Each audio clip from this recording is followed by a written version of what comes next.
ও চাড়ো মানে এই যে এইগুলা তাই না? এগুলা হচ্ছে বাঁশের। এগুলা কি মাছ ধরে ভাই? এগুলা কাঁকড়া। আর ওই যে ওইগুলা বাগদা। এই নদী থেকে নাকি? ও আপনাদের নিজেদের গেট থেকে। এই জায়গা কি এগুলো বিক্রি হয়, বানানো হয় তাই না? জালগুলো জাল, এই যে জাল জালও বিক্রি হয় এখানে সব। তো এইখানে এত জাল কেন? এটা তো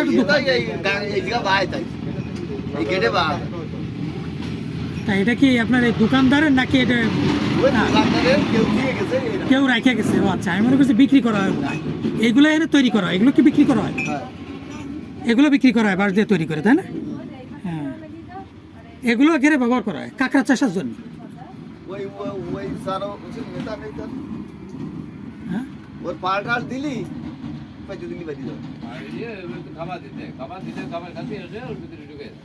এগুলো আপনাদের চাষের তা নাকি আপনার নদীতে পাতলিও বাদে? কাঁকড়া সব জায়গায় পাওয়া যায়। আর এখন কি কাঁকড়ার মৌসুম? শুরু হলো। আমরা গতবার এসে দেখলাম আপনাদের এই নদীতে ডলফিন, ভিডিও করলাম আমরা। ডলফিন কোনটা বলতে পারবেন? শোষ, ওটাই গ্যাঙ্গেস রিভার ডলফিন, ওটাই শুশুক ডলফিন। ওটার আমরা আঞ্চলিক ভাষায় বলি শোষ। আবার ওইটার বাংলা একটা নাম আছে শুশুক, ওটার ইংরেজি হচ্ছে গ্যাঙ্গেস রিভার ডলফিন। ওইটা কিন্তু মূলত ডলফিন, কিন্তু আমরা জানি না। এবং ডলফিনের কিন্তু অনেক উপকারিতা আছে, জানেন? ডলফিনের উপকারিতা আছে কি, নদীর যত আক্রান্ত মাছ, ডলফিন প্রথমে মাছের জাকে দাবড় দেয়। দাবড় দিলে যেগুলো দুর্বল আক্রান্ত মাছ ওগুলো পিছনে পড়ে যায়, ওগুলোর আগে ধরে খেয়ে ফেলে। ফলে মাছের মধ্যে ওই ভাইরাস ব্যাকটেরিয়া সংক্রমণ ছড়াতে পারে না। এটা হচ্ছে নদীর একটা ইকোসিস্টেম, বুঝতে পারছেন? নদীর মাছের মধ্যে ভাইরাস ছড়াবে না। তেমনি আপনার মৎস্যকেরাও এই ধরনের কিছু সিস্টেম আছে। মাছে মোড়ক লাগে না? মোড়ক অনেক সময় দেখবেন যে গুইসাপ নেমে যাবে। এই গুইসাপ নেমেই প্রথমে কি করবে জানেন? জাক ধরে দাবড় দেবে। দাবড় দিলে রোগে আক্রান্ত মাছগুলো পিছনে পড়ে যাবে, এরা ধরে ওগুলোকে খেয়ে ফেলবে। সুস্থ মাছগুলো এবং ছুটবে, যত মাছ ছুটবে তত আপনার রোগ প্রতিরোধ ক্ষমতা জন্মাবে, এবং আক্রান্ত মাছগুলো ধরে এরা খেয়ে ফেলে। আপনারা কি করেন? গেরের পাশের আক্রান্ত মাছগুলো ধরে গেরের পাড়ে ধুয়ে দেন। এইগুলা মরে ওই ভাইরাস ব্যাকটেরিয়া পানিতে ধুয়ে আবার সেই গেরে নামে। বেশিরভাগ গেরে আমরা দেখি যে আক্রান্ত মাছগুলো ওই গেরের পাড়েই মালিকরা রেখে দেয়, আনতে চায় না। এগুলো কিন্তু ভুল। এগুলো দেখবেন চিল এই মাছগুলো খায়, অর্থাৎ ওরাও আপনার গেরের মাছ বাঁচানোর জন্য একটা সংগ্রাম করতেছে। চিল, কাক, শেয়াল, গুইসাপ, বেড়াল, হ্যাঁ চিনি দেন, এই প্রাণীগুলা কিন্তু কি করে কোন তো আপনার এই মাছ বাঁচানোর জন্য এরা কিন্তু সংগ্রাম করতেছে। নদীর ডলফিন ওটা একই সিস্টেম। কাঁকড়ার বিশাল উপকারিতা আছে। কাঁকড়া যদি না থাকতো নদীর পানি দূষিত হয়ে যেত সব। কারণ যত পচা মরি টড়ি আছে এগুলো কাঁকড়া খেয়ে নদীর পানির দূষণ প্রতিরোধ করে। এগুলো বিশাল একটা ইকোসিস্টেম, বুঝতে পারছেন বিষয়টা? এই বাইরে এই মুরব্বীদেরকে একটা লিফলেট দিয়ে দেবো এখান থেকে। আমরা হচ্ছে কি আপনার এই যে কৃষি, আপনাদের এলাকা কি মুসলিম অধ্যুষিত এলাকা নাকি সনাতন? সনাতন আছে, মুসলিমও আছে।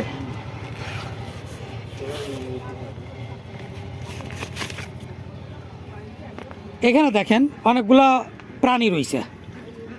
এই প্রাণীগুলো কৃষি সুরক্ষায় কাজ করে, ইঁদুর নিয়ন্ত্রণে কাজ করে। এটা আপনারা দোকানে টানা রাখবেন, বুঝছেন? এই যে লাগায় রাখবেন। আর এর থেকে আপনারা অনেক কিছু জানতে পারবেন, যে বন বেড়াল আছে, মেসো বেড়াল আছে, গন্ধকুকুল আছে, আমরা যেটা খাটাস বলি। খাটাস এই প্রাণীটা চেনেন? এটা কি খাটাস? এটা গাছে থাকে। আপনাদের গাইছে ইঁদুর নিয়ন্ত্রণ করে কারা? এরা গাইছে ইঁদুর নিয়ন্ত্রণ করে। বন বেড়াল, খাটাস, সাপ আপনার জমিনের যে কৃষি জমির নিয়ন্ত্রণ করবে, ইঁদুর নিয়ন্ত্রণে রাখবে। আপনি মুসলিম, আমরা তো আল্লাহরে বিশ্বাস করি। আল্লাহ কি অকারণে সাপ বানাইছে মানুষের ক্ষতির জন্যে? নেন। এখন সাপের উপকারিতা কি বলতে পারবেন? বিষধর সাপ এগুলোর উপকারিতা কি? আচ্ছা, সনাতন কেউ আছেন এখানে? দাদা, আপনারা দুজন সনাতন। আচ্ছা, আপনাদের ধর্মে কিন্তু সাপকে দেবী মানা হয়, কেন মানা হয় বলতে পারবেন? সাপের একটা ঐশ্বরিক শক্তি আছে, এই পাওয়ারটার কারণে বলা হয়। তার কারণ সাপ কৃষি সুরক্ষায় ঈশ্বরের দেওয়া সব থেকে একটা বড় উপহার কৃষি সুরক্ষায়। এমনকি এটা হচ্ছে আপনাদের ভাষায় বললাম, আর ইসলামের ভাষায় আল্লাহর দেয়া বিশাল একটা নিয়ামত। সাপ যদি না থাকে, আপনি দেখেন ইঁদুরের গর্তের ডিজাইন কেমন মুরব্বী, আঁকা বাঁকা। তাহলে ঈশ্বর এবং আল্লাহ সাপকে সৃষ্টি করেছে আঁকা বাঁকা করে এই ইঁদুর দমনের জন্য।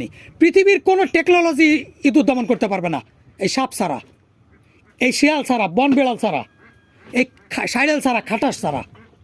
এরা যদি না থাকে পুরো পৃথিবী ইঁদুরের দখলে চলে যাবে, সমস্ত কৃষি ধ্বংস হয়ে যাবে, মহামারী নেমে যাবে একদম পুরো বিশ্বব্যাপী। শুধুমাত্র চীনে একবার চড়ুই পাখি মেরে দিয়ে ফেলাইছিল, কেন জানেন? তার কারণ কৃষকরা বলতেছিল ওই চড়ুই পাখি, ওই তখন মা সতুং সরকার, চীনের মা সতুং সরকার ক্ষমতায় আসছে, আইসা বললো যে কৃষিতে বিপ্লব ঘটাইতে হবে। মা সতুং সরকার কৃষকদের ডেকে বলতেছে কি যে এবার কি করা যায়, কৃষি উৎপাদন বৃদ্ধি করতে হবে, কৃষিতে চীনে স্বয়ংসম্পূর্ণ করতে হবে। চীন তখন সদ্য আফিম যুগ থেকে বেরোয় আইছে, ব্রিটিশ উপনিবেশিক শাসন থেকে। তখন মা সতুং সরকার কমিউনিস্ট চীনা বিপ্লবী সরকার চিন্তা করলো এই চড়াই পাখি মেরে ফেলতে হবে। কৃষকরা বলতেছে চড়াই পাখিতে 15% শস্য খেয়ে ফেলে। তখন আপনার চড়াই পাখি নিধন একটা উৎসব শুরু হয়ে গেল চীনে, রাষ্ট্রীয়ভাবে একটা প্রকল্প দেওয়া হলো এবং টাকা প্রত্যেক চড়াই পাখি প্রতি এত টাকা পাওয়া যাবে, ইয়েন ওরা দেয় ইয়েন। বিষয়টা বুঝতে পারছেন? রাষ্ট্রীয়ভাবে প্রশাসনিকভাবে যাবতীয়ভাবে এই চড়াই পাখি নিধন শুরু হয়ে গেল। এই চড়াই পাখি নিধন করে ফেলা দিয়ে হলো। এমনকি একটা ব্রিটিশ কলোনিতে চড়াই পাখি ঢুকেছে, দেখেন সেখানকার কর্মকর্তারা চড়াই পাখি মারতে দিবে না। তখন চীনের জনগণ থালা কাঁসা বাজাইয়ে চারিপাশ দিয়ে বাদ্যযন্ত্র সৃষ্টি করে সেই চড়াই পাখির হার্ট হচ্ছে খুব ছোটো, শব্দ শুনলে মারা যায়, হার্ট স্ট্রোক করে মারা যায়। সমস্ত চড়াই পাখি মেরে ফেললো, বেলচা দিয়ে দিয়ে গাড়ি ভরে ভরে সে চড়াই পাখি নিয়ে যাওয়া লাগছে। তারপর দেখা গেল এই চড়াই পাখি নিধনের পরে ফসল, যে ফসলের পোকামাকড় খাইতো এই চড়াইটা, কে কৃষির সুরক্ষা দিত, সেই চড়াই না থাকার ফলে সেই পোকামাকড়ে ফসল খেয়ে ফেলতেছে। আগে যখন চড়াইতে খাদ্য খাইতো মাত্র 7 থেকে 15%, কারণ ওরা মনে করেন প্রোটিন খাইতো ওই যে পোকামাকড়গুলো, ওর পাশাপাশি ওদের দানাদার খাদ্য দরকার আছে কিনা। আমরা মাছ মাংস খাই, আমাদের দানাদার খাদ্য এই যে ডাল চাল ভাত খাই না আমরা, ওই প্রাণীদেরও প্রয়োজন আছে। ওরা করলো কি, এরপর ওই পোকামাকড়ে ফসল খাইতে শুরু করলো। এবার ফসল খেয়ে বেলা দিয়েছে 50%-এর উপরে, 60%, 65% ফসল খেয়ে বেলাইছে পোকামাকড়ে। এখন চীন সরকার পাগল হয়ে গেছে, দেশে দুর্ভিক্ষ নেমে গেছে। আপনারা যারা ইন্টারনেট চালান সার্চ দিয়ে দেখবেন, ওটা হচ্ছে দ্য চাইনিজ গ্রেট ফিমেন। পৃথিবীর ইতিহাসে সব থেকে বড় তখন একটা দুর্ভিক্ষ নেমে এসেছে চীনের জনগণের উপরে। 4 কোটি মানুষ মারা গেছে সেই দুর্ভিক্ষে। পরবর্তীতে চীনা সরকার নাকে খড় দিয়ে এই পাখি মারার কুফল বুঝতে পারছে এবং পরবর্তীতে রাশিয়ার কাছ থেকে এই চীনই পৃথিবীর মধ্যে সব থেকে বেশি পাখি হত্যা করেছে এবং পরবর্তীতে ওরাই রাশিয়া থেকে পৃথিবীর ইতিহাসে সব থেকে বেশি পাখি আমদানি করেছে। এই চড়াই আবার আমদানি করছে আইনা, তারপরে কৃষি বাঁচাইছে। মহান ঈশ্বর এবং মহান আল্লাহ রাব্বুল আলামিন এগুলো বিনা কারণে পাঠায়নি। পবিত্র কোরআনে আল্লাহ বলতেছে আমি কোনো কিছু অনর্থক সৃষ্টি করিনি। তিনি একটি মশার উপমা দিতে কুণ্ঠাবোধ করেন না। প্রত্যেকটা প্রাণীর কাজ আছে। আপনি বলবেন যে মশার তালে উপকারে থাকি, ওইটারও আছে, এটা চিন্তা করতে হবে। প্রত্যেকটা প্রাণীর নিয়ে চিন্তা করতে হবে। আপনি যদি বলেন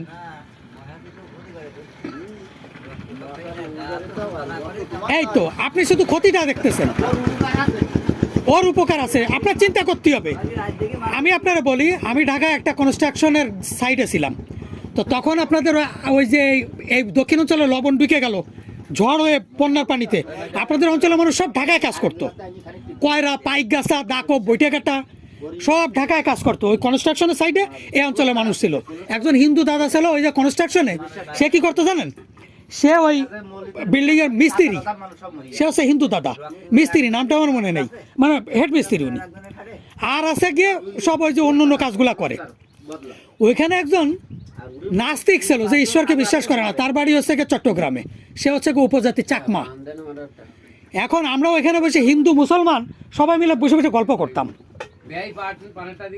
ওই সুমন দাদা দাঁড়া দাঁড়া খালি শোনে, উনি কিন্তু কথা বলেন না। তা একদিন আমরা বলতেছি কি এই প্রাণী নিয়ে কথা বলতেছি, এখন উনি হঠাৎ করে বলতেছে আচ্ছা আমারও বলতেছে যে আপনারা তো মুসলমান, আপনাদের কোরআনে আছে না আল্লাহ অনর্থক কিছু সৃষ্টি করেনি, এবার বলেন আল্লাহ মশা কেন সৃষ্টি করেছে, আল্লাহ সারপোকা তেলাপোকা এগুলো কেন সৃষ্টি করেছে? এখন হিন্দুরাও তো সনাতনরাও তো ঈশ্বরে বিশ্বাস করে, ভগবানে বিশ্বাস করে, আর ওরা বলতেছে আল্লাহ নাই। কিন্তু ওইটার উত্তর আছে, আমাদের এটা নিয়ে চিন্তা করতে হবে। প্রত্যেকটা প্রাণী, আপনার ওই যে বিলে ওই যে এত বক, এই বকগুলোর একটা কাজ আছে, বকেরও একটা কাজ আছে, বুঝতে পারছেন? এই বক পাখিগুলো মারা যাবে না, কারণ এরা কৃষির, এরা কিন্তু ফসল সুরক্ষা ব্যাপক ভূমিকা পালন করে।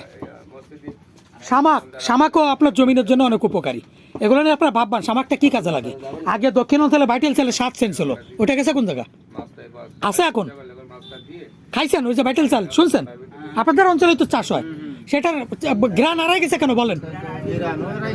স্বাদও হারাই গেছে। এর কারণ কি বলেন তো? জমিনে বক পায়খানা করতো জৈব সার, শামাক মরে পড়ছে জমিনে থাকতো, মাটি ছিল প্রাণ শক্তি। এখন এইগুলো শামাকগুলো উঠে ফেলাইছেন, পাখিগুলো মেরে ফেলছেন, এখন এর জন্য রাসায়নিক সার মারা লাগে, এই সব ধ্বংস করে ফেলছে। এগুলো মারা যাবে না, মারা যাবে না। ইয়ে রাখছেন না, যদি বন্যপ্রাণী ঠানি এগুলো আহত হলে আপনাদের এগুলো বাঁচায় রাখতে হবে, কেউ যেন না মারে, পাখিগুলো যেন কেউ না মারে।